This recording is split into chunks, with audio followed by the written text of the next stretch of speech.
Did you know that before winter, millions of birds and insects in the most extreme latitudes fly not towards the equator, but towards the poles? And that those animals, when given tracking devices, lose their tracking signal? Did you know that mosquitoes in the northernmost landmass, Greenland, are so large and aggressive they can take out a caribou calf? And did you know that explorers at the South Pole have reported that after a certain latitude, the sub-zero temperatures suddenly rise dramatically, yielding green, iceless land areas and lakes? This strange evidence of warmer regions all indicate that the North and South Pole may hold secrets beyond the idea of Santa Claus.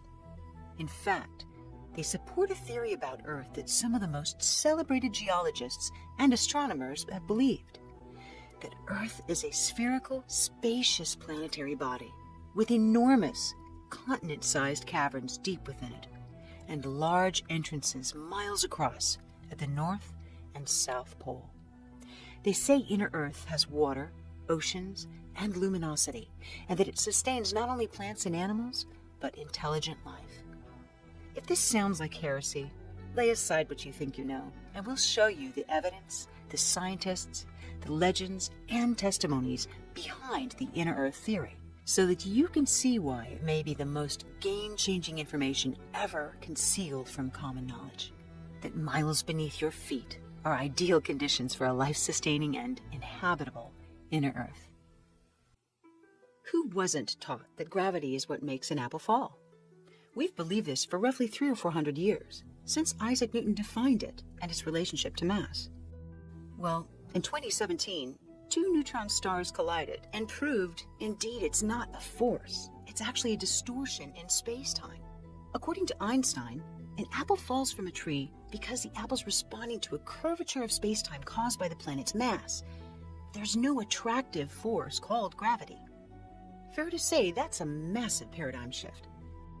So, if we were wrong about gravity, could we be wrong about other theories, particularly those that involve it? How we measure Earth's mass. Today, the Cavendish experiment measures the mass of one object based on its tug to another. But even before the redefining of gravity, this theory had flaws. The gravitational conditions in a science lab are nothing like conditions in space, and the theory assumes that each particle exerts a fixed force upon all others, ruling out the very real possibility that particles near the surface of a planet might exert a force greater than those deep within it. So, if gravity is no longer a valid theory, and it's used to determine mass, and the mass of the Earth is overstated, then it follows that the masses of all other planets in the solar system are also overstated. If the Earth is cavernous or hollow, then so too is every other planet in the solar system. Some of the greatest scientific minds have challenged the theory of a dense Earth. Around the same time as Newton, geophysicist, mathematician, and astronomer Edmund Halley, who predicted the orbit of his comet, said the magnetic anomalies of the Earth could only be the result of a different composition. He believed that beneath the Earth's crust were two thick concentric shells, and that each region potentially had its own atmosphere, luminosity, and was possibly even inhabited. If this idea sounds crazy, check out this NASA video taken showing Saturn's North Pole, with the exact counter-rotating fields that Halley described. And in this rare NASA video of Jupiter's pole, you can count up to 15 of these counter-rotating cylinders. Halley also speculated that the poles would have access into Earth, and that the aurora borealis was the result of light emanating from this counter-rotation, exactly as it does in the videos of these other planets. Watch this NASA video closely, and you'll see that the Australis borealis appears to be clearly emanating from a dark point on the planet. If you overlay a map on the planet, it's exactly at the point of the South Pole.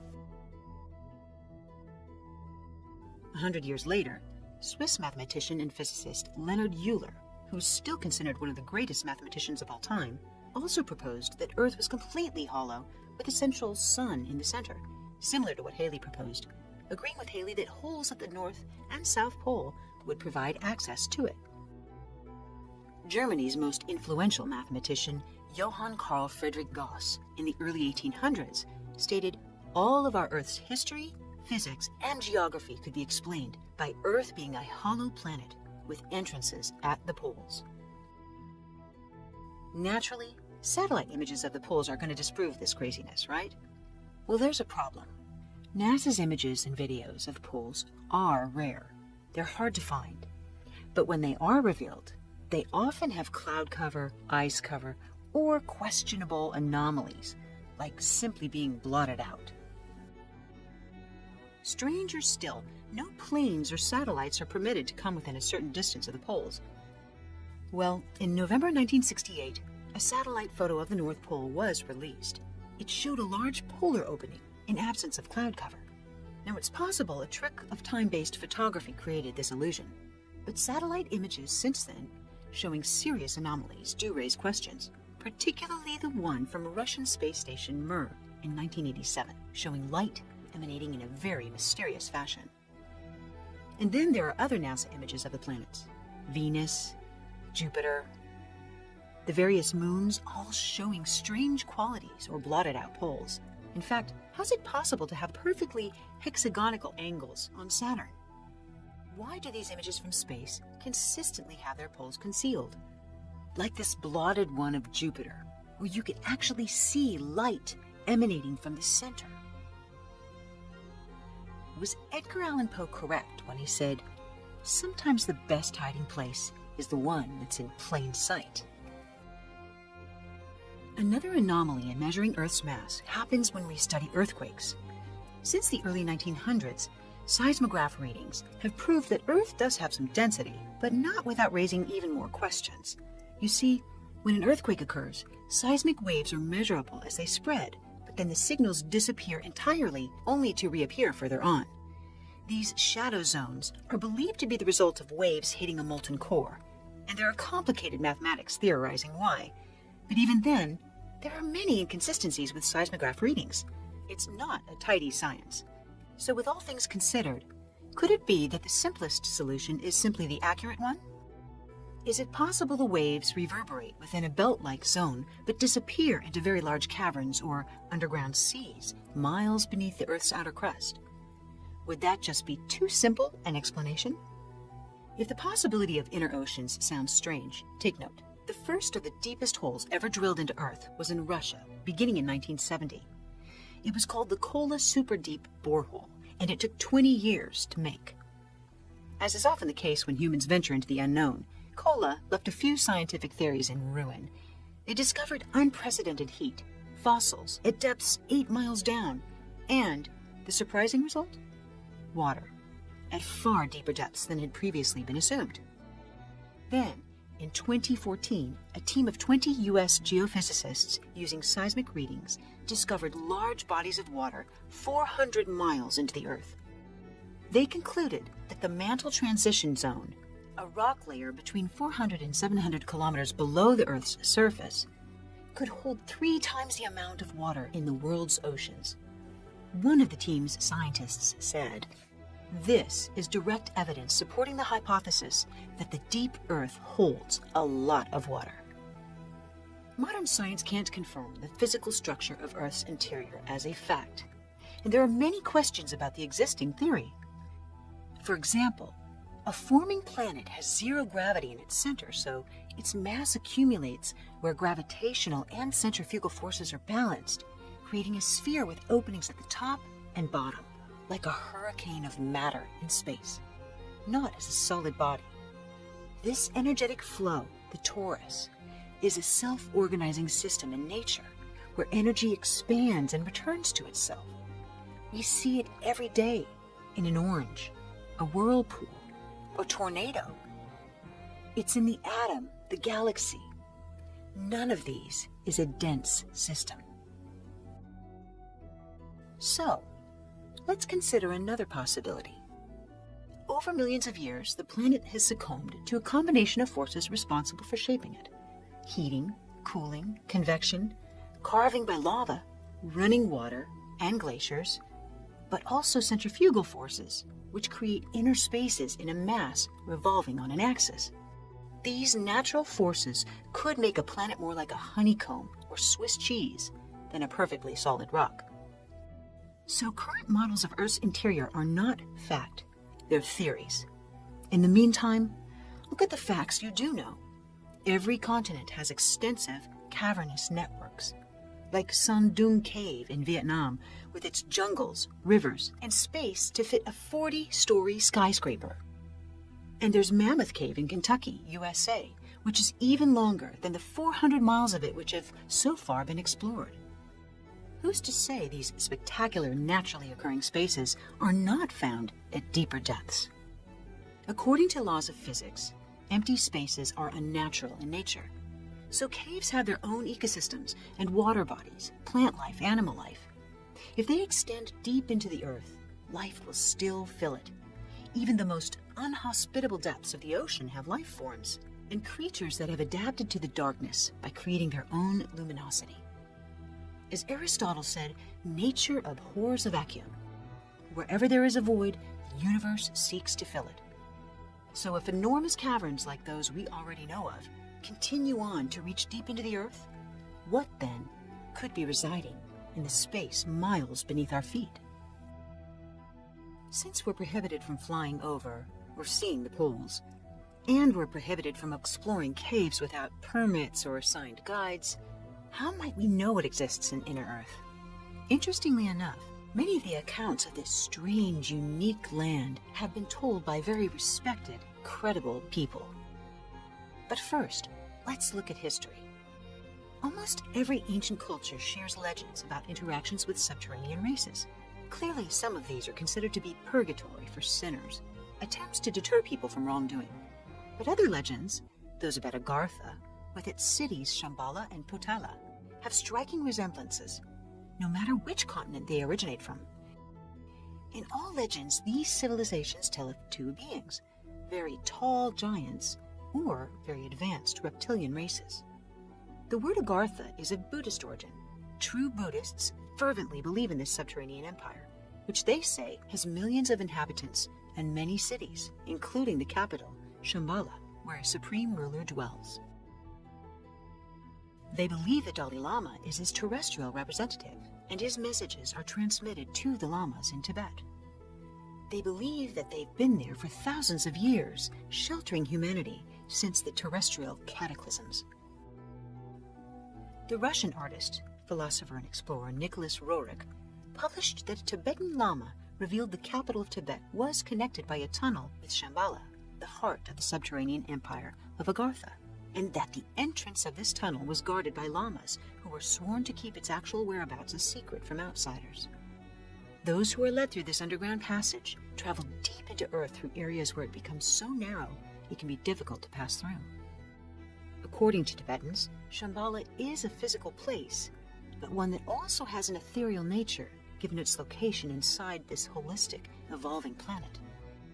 Given our understanding of how matter can be warped in space and time by mass, this could make sense. One Gnostic scholar explains the underworld as a plane between spirit and our reality, an area where the ethers of spirit become nature, and nature returns back to spirit, making it both a physical and an apparitional realm. In the ancient epic poem, the Mahabharata, the Hindus also spoke of Aryavarta, the abode of the excellent ones, which was said to be ruled by a supernal race, the Nagas, a half-human, half-reptilian species depicted with jeweled hoods that light their realm. It's said the Nagas possessed cutting-edge technology and had an unpredictable and sometimes merciless nature, known to abduct and torture humans, while at other times influencing positive events on Earth. It's also said they inhabited Patala. Perhaps it's not coincidence then that the name of the palace where the lamas guarded the tunnel entrances is the Potala Palace. It also raises questions about the motivation the Chinese government had when they violently overthrew Tibet's peaceful leaders in the 1950s in a coup which may have cost up to 1 million Tibetan lives. Another Indian epic, the Ramayana, tells the story of the great avatar Rama, a blue-skinned emissary from Agartha who arrived on an air vehicle. These air vehicles were called Vimanas, which means car or chariot of the gods, carrying its occupant through the air. Strangely, flying airships have remained a consistent part of all Inner Earth stories, every one of them.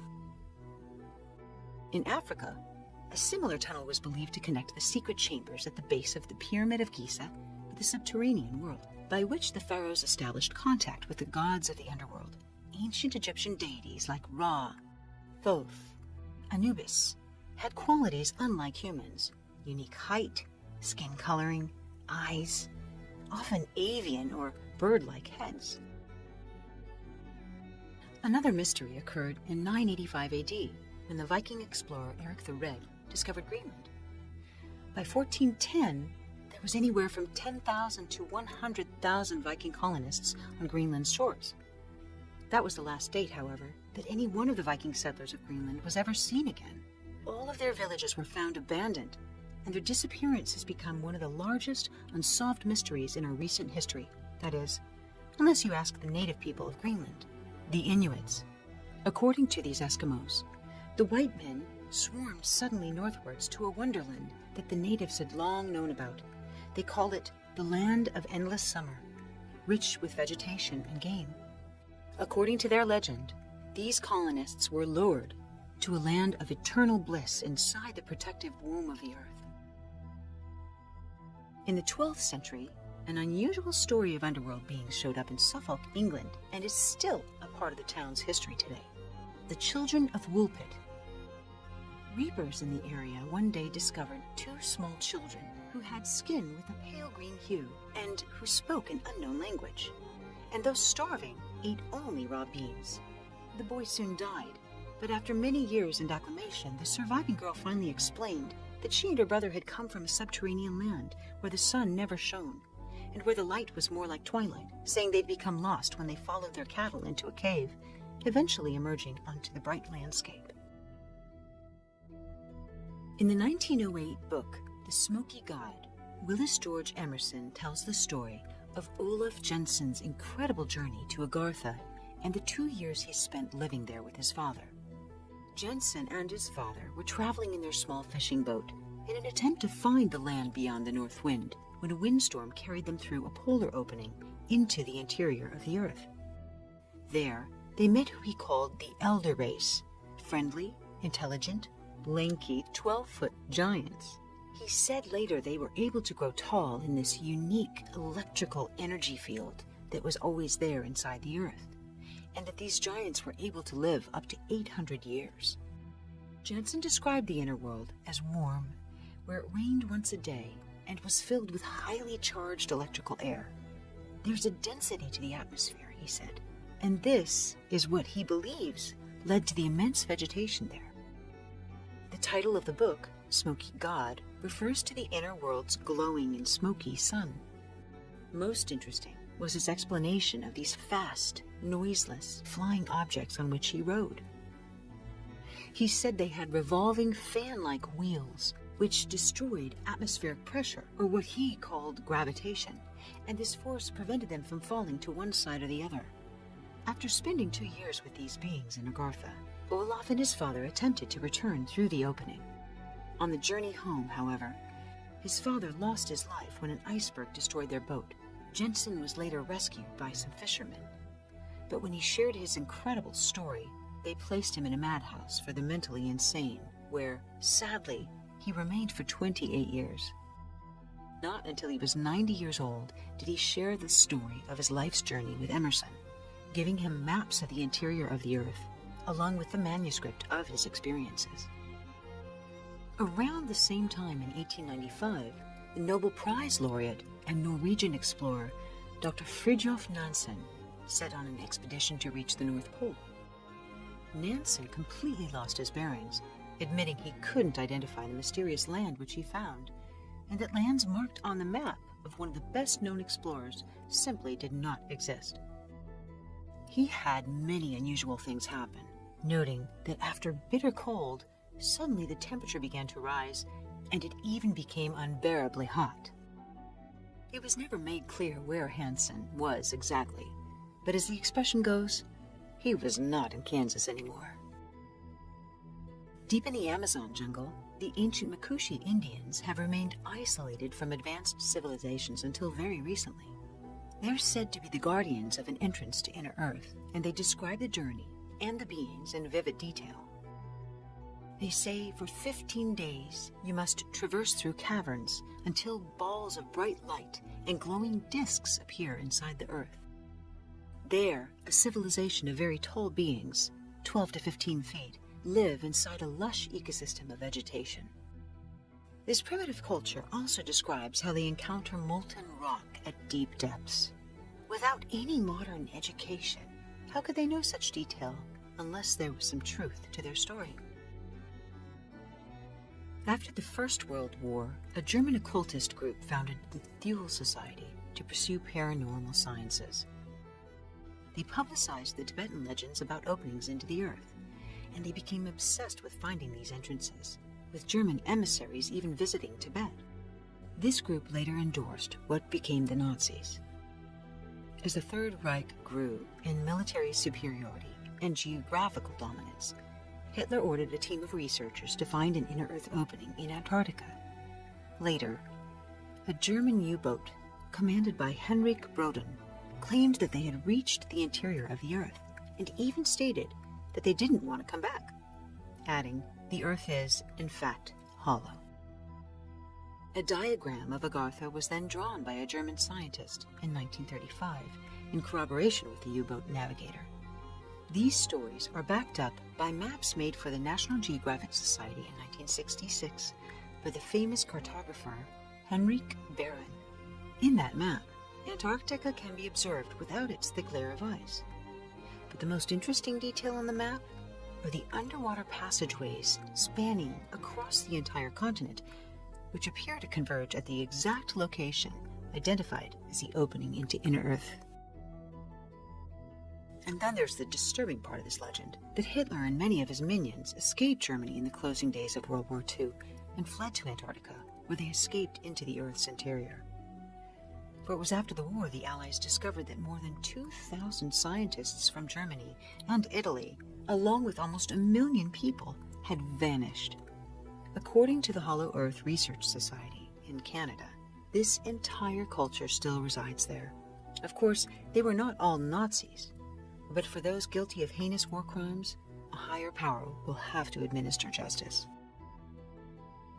No investigation of inner Earth is complete without the unique story relayed by the pioneering American aviator Admiral Richard Byrd Jr., who led numerous expeditions to both poles and wrote detailed logs about his journeys. What stands out about Byrd's story, however, was the personal diary his son published following his death. In this document, he gives vivid details about his expedition to the North Pole in 1947, the geographical anomalies he witnessed, which he couldn't make sense of, being met by unfamiliar flying craft, which assumed control of his plane, and then literally being taken to their leader, the master of the inner Earth civilization. Before you write this story off, it's important to understand the man who wrote it, and to examine his behavior while he was alive. Richard Byrd was one of the most highly decorated officers in military history. Among these was the Medal of Honor, the highest medal given by the United States for valor. He fought for the Allies in both World Wars and led 2 huge military expeditions to Antarctica following World War II. He was an efficient, concise leader, and every trip he made, he kept detailed logs of just facts. He was not a poet or a storyteller. The idea a man of this rank and stature would fabricate stories is unimaginable. You only need to see Byrd in his documentaries or read his writings to see that he sought to live with integrity, that he understood the responsibility of his words and choices on the lives of those reporting to him and to the nation that he served. So when Byrd returned from his travels and was interviewed on the Longines Chronicles on live TV in 1954, the hyperbolic statements he made were, and still are, somewhat confusing and mysterious. He said things like, "I'd like to see the land beyond the pole." Now, he didn't say to, around, or near it. He called it the land of everlasting mystery, the most peaceful place in the world, and a vast new territory not on any map. He said it was an area as big as the U.S., never seen by a human being, and the most valuable and important place left in the world for science. Prior to another expedition, he said, this is the most important expedition in the history of the world. And the one he repeated the most was, "It's the center of the great unknown." These are mysterious when you consider that he's referring to either a large mass of ice or a landmass covered with ice. Even if he were speaking of the military significance of this place, to call it peaceful and mysterious are hardly the words of a strategizing military officer. So we must conclude that as one of the nation's highest-ranking military leaders, he was also sworn to secrecy. These statements raise the question, was Byrd upholding his vow to secrecy for national security while being just truthful enough to share information that would allow him to abide by his principles of integrity? In February of 47, Byrd, the one man who has done the most to make the North Pole a known area, made the following statement: "I'd like to see the land beyond the pole, the center of the great unknown." Millions of people read this statement in their newspapers or heard it on the radio broadcast. Did they look at their globes? What land was he talking about? If you look at the map, calculate the distance from all the known lands near it, and none of them are within 200 miles of the pole. In fact, Byrd himself called it no known land, that after 1,700 miles, he said he hadn't reached the end of it. He should have been back to civilization, right? But he wasn't. He should have seen nothing but ice-covered ocean, or at the very most, partially open ocean. Instead, he was flying over green, lush areas, including lakes and mountains. It was already published that he had discovered 2 unknown land areas, measuring a total of 4,000 miles across, and yet, instead of receiving notoriety like Christopher Columbus, his story disappeared. Was Byrd trying to say what he knew without revealing it outright? Was anybody paying attention? To add to this confusion, in 1956, the editor of Flying Saucer magazine, Ray Palmer, wrote a detailed story on Byrd's discoveries. Apparently, however, as the issue headed to press, they mysteriously disappeared. And strangely, the printing plates were found badly damaged, so a reprint couldn't be done. Some other interesting, indisputable facts about the time were that, up to this point, there had been a few books published about the North Pole having entrances into the Earth. Another thing was that Byrd was accused of lying in effort to receive credit for being the first person to the North Pole, an accusation that seems somewhat inconsistent with a man of his character. Another thing that Byrd shared was that the poles are concave, not convex as thought, and that the South Pole is 10,000 feet high, whereas the North Pole is 10,000 feet low. It was well documented that there was a large spike in temperature as he approached the pole. But one of the biggest mysteries involving Byrd may have happened right after World War II with Operation High Jump. While it was said at the time it was an expedition to Antarctica to find coal and other resources, that story later changed to training military personnel and establishing a research base. In the meantime, you can't help but wonder why either mission would require 33 aircraft, 13 Navy ships, and almost 5,000 soldiers, and mysteriously result in loss of lives. Leaks later revealed that the true mission was to retrieve the missing Nazi leaders from their refuge at Antarctica. But Byrd cut the 8-month mission short after what the Chilean press reported as troubles with many fatalities, though the event was clearly downplayed in the U.S. Following a military-aided evacuation, the force returned. Their stories immediately became classified as top secret, but inevitable leaks revealed that there were attacks by highly advanced saucer-shaped airships. The Secretary of the Navy, by this time the Secretary of Defense, James Forrestal, started to talk. President Truman forced him to resign, and he was soon taken to Bethesda Naval Hospital's psychiatric ward, where he was prevented from seeing or talking to anyone, including his own wife. When this high-ranking man was found dead, of course, it was ruled a suicide. Case closed. Another strange thing is in 1947, following the sudden end of his military expedition, Byrd spoke with a reporter for the Chilean newspaper El Mercurio and told him that he didn't want to frighten anyone unduly, but that it was a bitter reality that in the case of a new war, the continental U.S. would be attacked by flying objects which could fly from pole to pole at incredible speeds. This is where Bird's posthumous diary comes in. Though he remained faithfully silent, albeit mysterious, shortly after his death, his son published his diary to reveal a very different account than what the public had been told. It started like this. I must write this diary in secrecy and obscurity. It concerns my Arctic flight on the 19th day of February in the year of 1947. There comes a time when the rationality of men must fade into insignificance, and one must accept the unavailability of the truth. I am not at liberty to disclose the following documentation of this writing. Perhaps it shall never see the light of public scrutiny, but I must do my duty here for all to read one day. Hopefully, the greed and exploitation of certain of mankind can no longer suppress that which is truth. Bird then continued to unveil a picture that we had not imagined in this diary.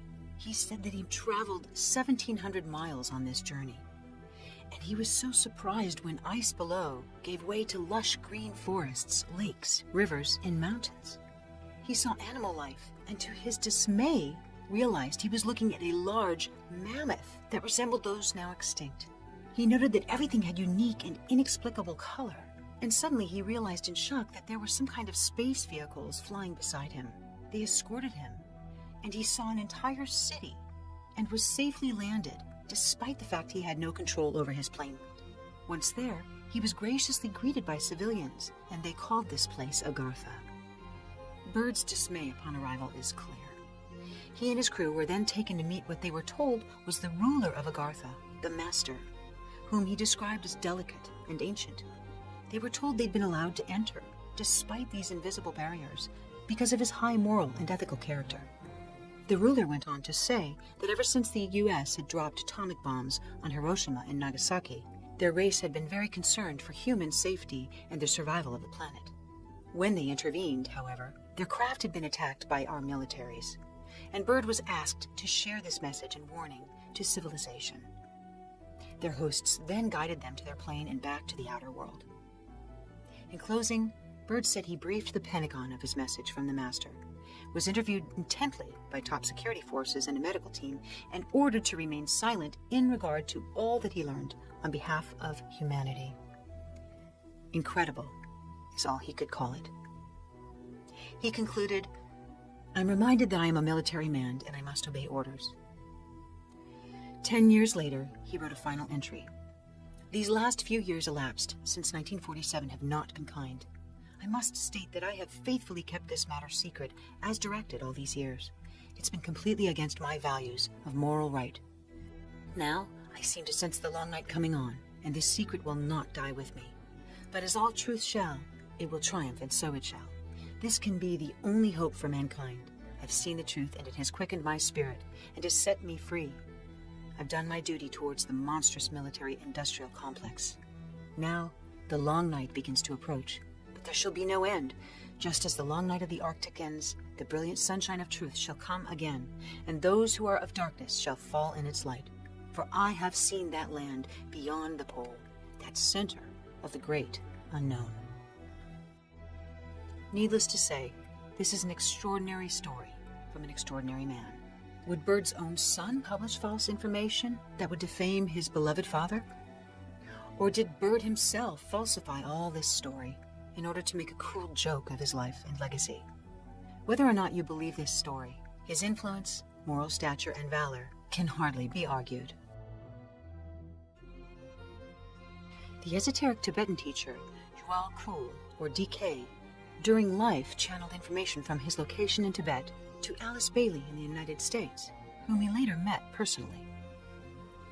Even after his death, Bailey continued to receive information from this enlightened spiritual teacher, called the Messenger of the Masters, committed to world service in the healing of humanity. DK confirmed that Bird did indeed travel to Inner Earth as he claimed, that there's a sun there, but not like our outer sun. He said that the aurora borealis was not caused by this, but by a different light source, and that the openings of the poles were very wide and ships and planes could fly into it. However, the yet unknown energy field will camouflage it and naturally protect it. He confirmed that there were entrances to the Inner Earth in Egypt, Tibet, and the Yucatan, and also added that there were other entrances in the Bermuda Triangle, the Soviet Union, and Africa. He said that there were different races in the inner Earth, just like on the surface, and some of them quite tall. He also confirmed the U.S. government and other countries are aware of the inner Earth and are covering up the fact as they are the UFOs and extraterrestrials. Another man, Dallas Thompson, appeared on Coast to Coast Radio.